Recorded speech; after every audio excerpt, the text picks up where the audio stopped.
Hey, this is Dan from Bible Prophecy and Truth, and this is part 16 of the series on understanding the book of Revelation and the timeline of events. And we're going to talk about the wrath of God today in chapter 16.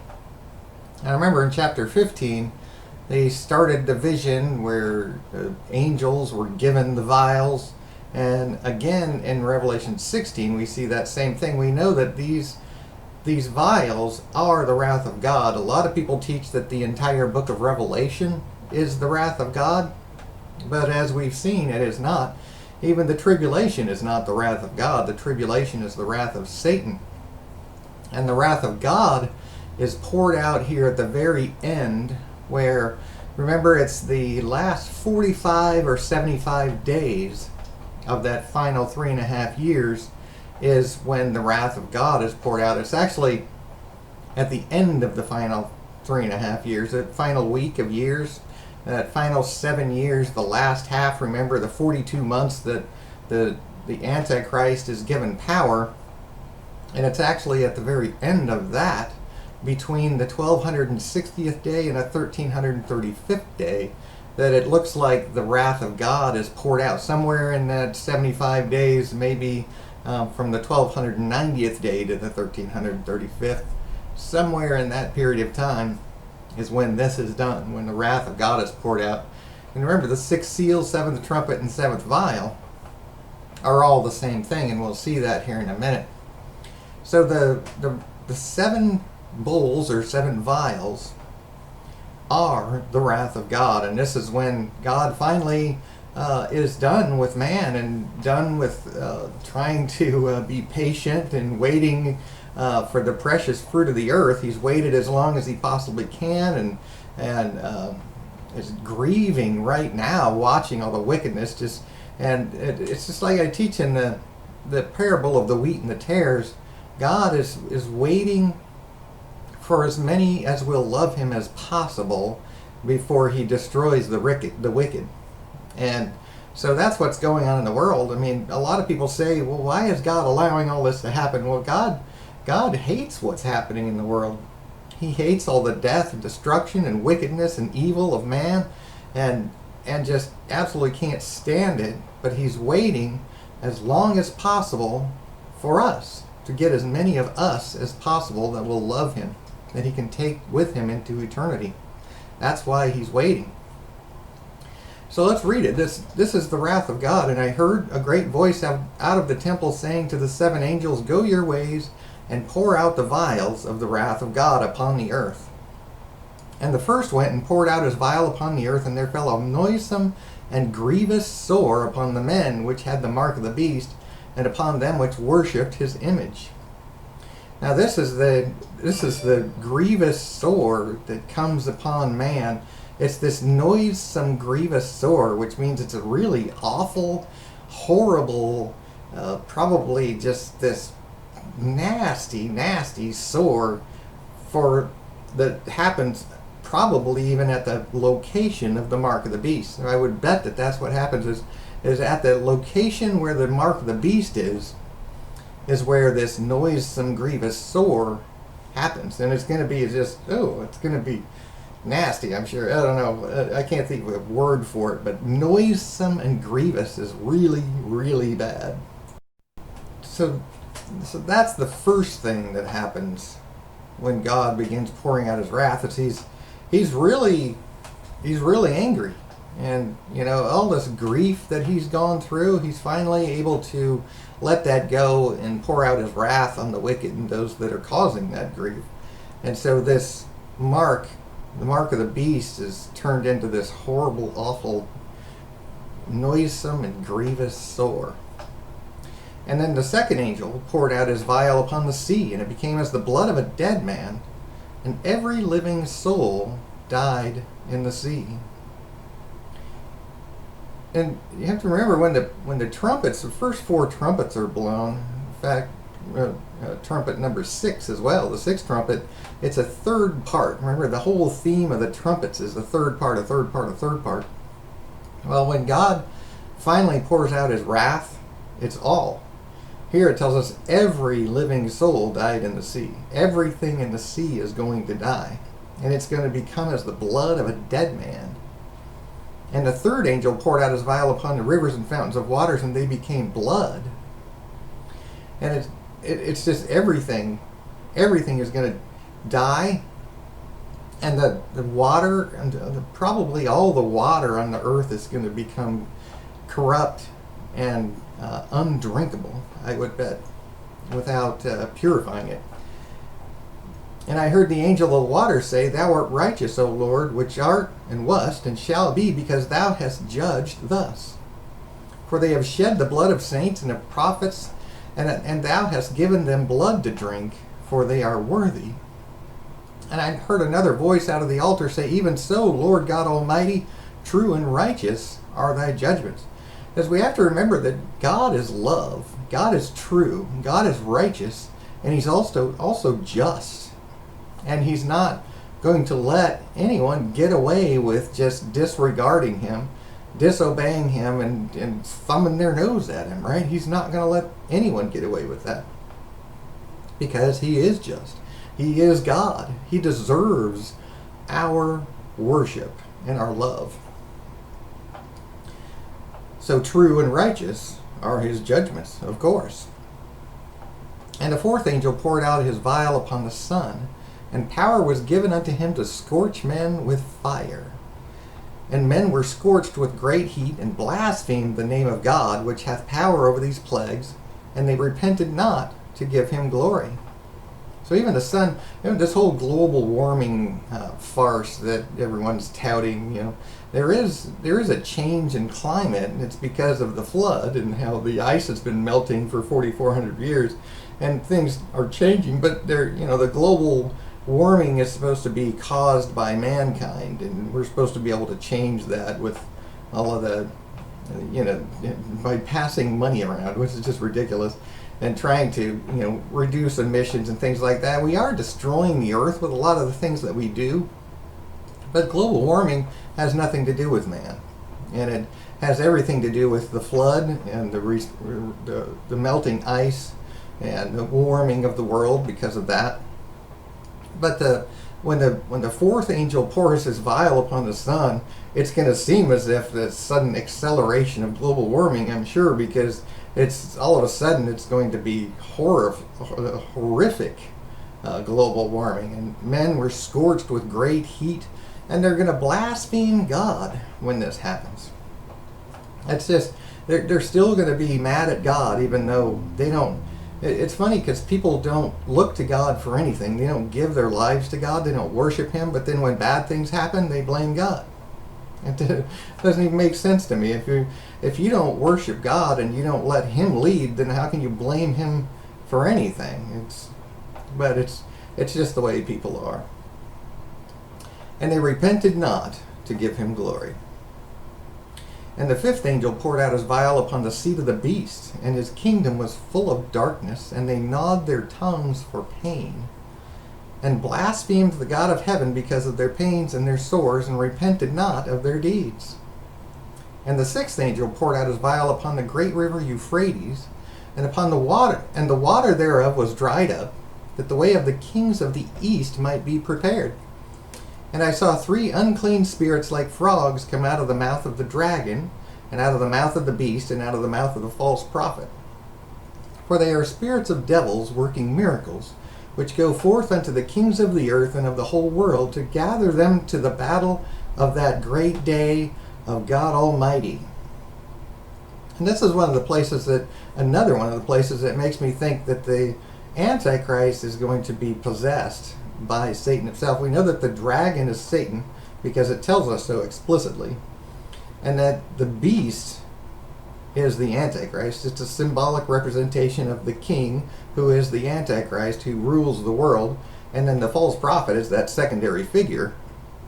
And here we have 3. We have Satan and the beast and the false prophet. So it says to me that there are 3 spirits in these 2 men, right? There's the dragon, which is Satan, who is a fallen angel, and then the beast, which is a man, and the false prophet, which is a man. So we have 2 men, but we have 3 spirits. So that makes me, it's one of the other places that makes me think that Satan is probably possessing the Antichrist. And then in Revelation 17, we'll talk about that again, because there's some more stuff in there, some more verbiage that makes me think that that's something like that is happening. But then one of the things that if you know anything about preterism, there's a lot of people that teach all of the prophecies are already done. But this is one of those places that proves it beyond a shadow of a doubt that it has not happened yet. They say that when the Romans came and sacked Jerusalem, that was this prophecy right here, but the kings of the east were prepared for this battle.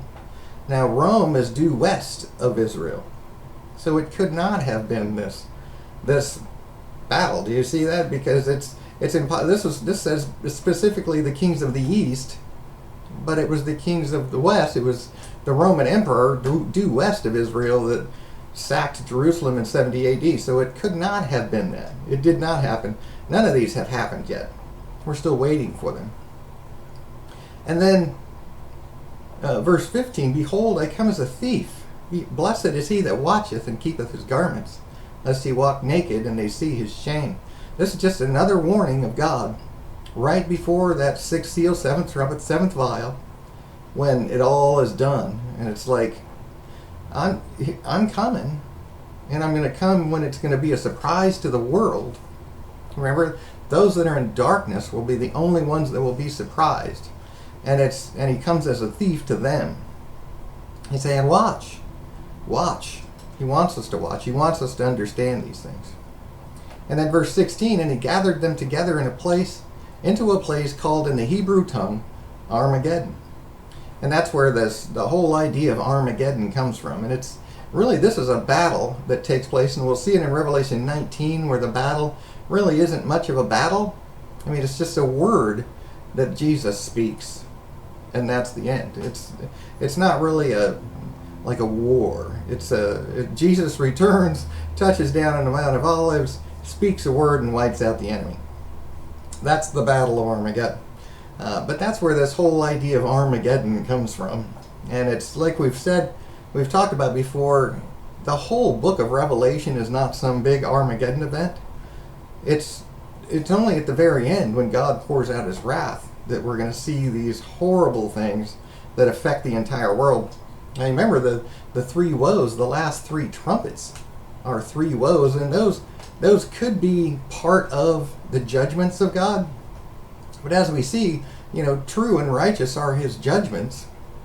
As it says in verse 7, this is the judgments of God. The wrath of God is the judgments of God against those that are disobedient, those that destroy the earth. Those are two of the reasons that he gives. And I'll mention again that I have 2 videos on the wrath of God on my website, on YouTube, and on rumble.com/Bible prophecy. There's two video series on the wrath of God that goes through the who, what, when, how, why, everything about the wrath of God and what it is and why he pours out his wrath and on who and all that and the timing of it. So definitely watch those videos, because it has a lot of information about this event.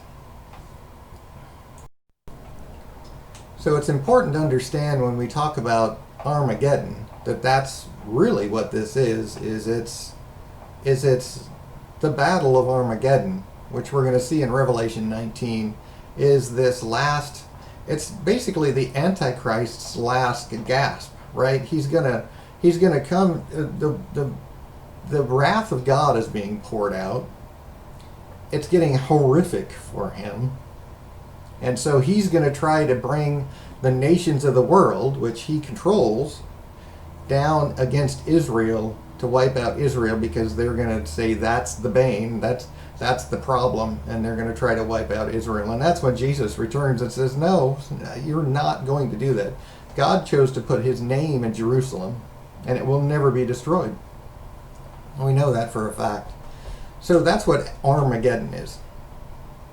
So then let's look at the 7th vial, or 7th bowl, because remember, the 6th seal, 7th vial, 7th bowl, or 6th seal, 7th vial, 7th trumpet, immediately after the tribulation, Ezekiel 38, Zechariah, 14, Joel. There's lots of different places that talk about this particular timing and this event. And so remember the chart that I showed you, and I'll put it up here again real quick, because this is what we're looking at here. This is the sixth seal, seventh vial, seventh trumpet, and this is the event that happens right now. This is the end. This is when it is done. And it even says that in Revelation in verse, let me show you here in a second. It says, sorry, I have problems with my mouse and full screen stuff. It even says here in verse 17, it is done. This is the same thing that we see in Revelation 21, the same words, and Ezekiel 38, 39, the same words, it is done. And it's the same thing that happens, remember, in Revelation 7 and other places where it shows all the events of it being done and what's happening. And that's exactly what this is. This is the sixth seal, seventh vial, seventh trumpet, Ezekiel 38. This is the end. This is the day of the Lord. When he returns, he's going to come in clouds. He's going to take those that belong to him out of the world, and then he's going to pour out his wrath. And then this is that final, last event. Remember, the wrath is only a very short time. It's a few weeks of time, probably, at the very end. And then this is the final event. The seventh trumpet, remember, when it begins to sound, the mystery of God will be finished. So the seventh trumpet is an era, a period of time that it starts blowing. Jesus appears in the air, takes us out, pours out his wrath, but it doesn't end until the end of God's wrath.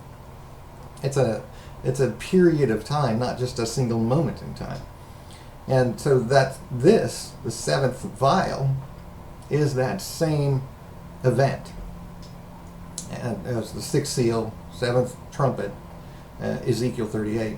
And the seventh angel poured out his vial into the air, and there came a great voice out of the temple of heaven from the throne, saying, it is done. And there were voices and thunders and lightnings, and there was a great earthquake, such as not since men were upon the earth, so mighty an earthquake and so great. And the great city was divided into three parts, and the cities of the nations fell, and great Babylon came in remembrance before God. And to give unto her the cup of the wine of the fierceness of his wrath. And every island fled away, and the mountains were not found. And there fell upon men a great hail out of heaven, every stone about the weight of a talent. And men blasphemed God because of the plague of the hail. The plague thereof was exceeding great.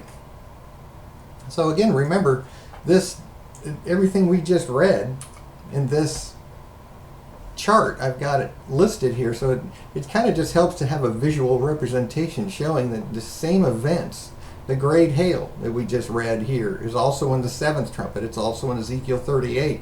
The wrath of God.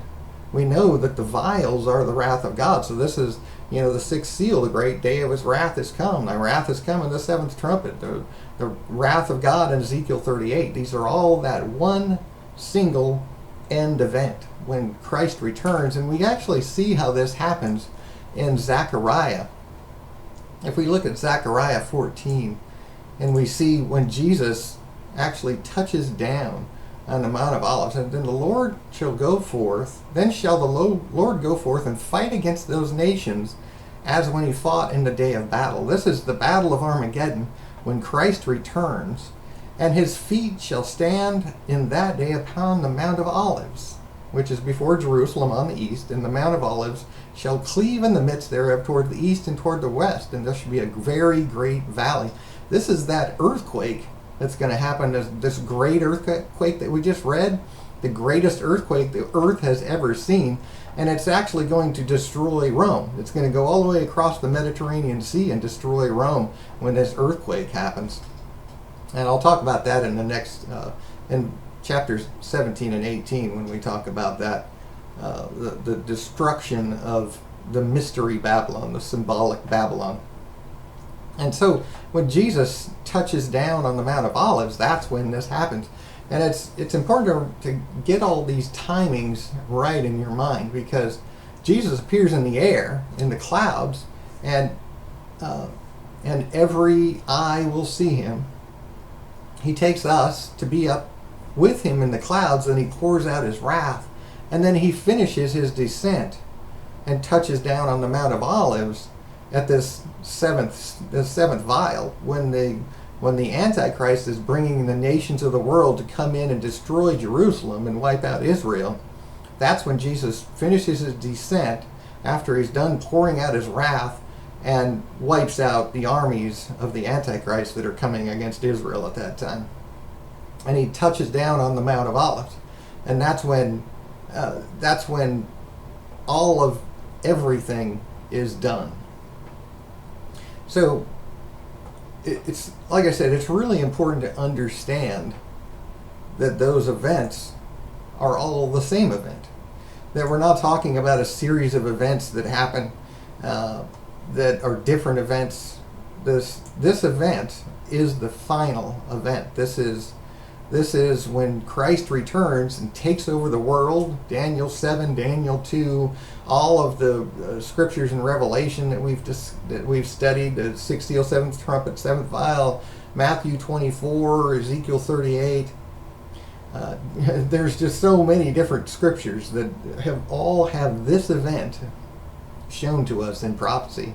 And it's the day Christ returns and takes over the world, puts down the governments of men and takes over, and he's going to literally be on the earth ruling and reigning for 1,000 years after this.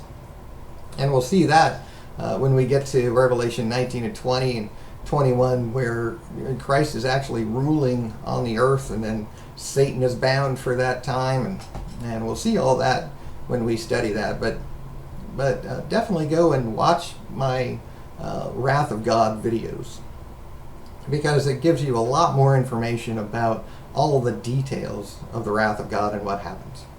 And I will see you in the next video. God bless you.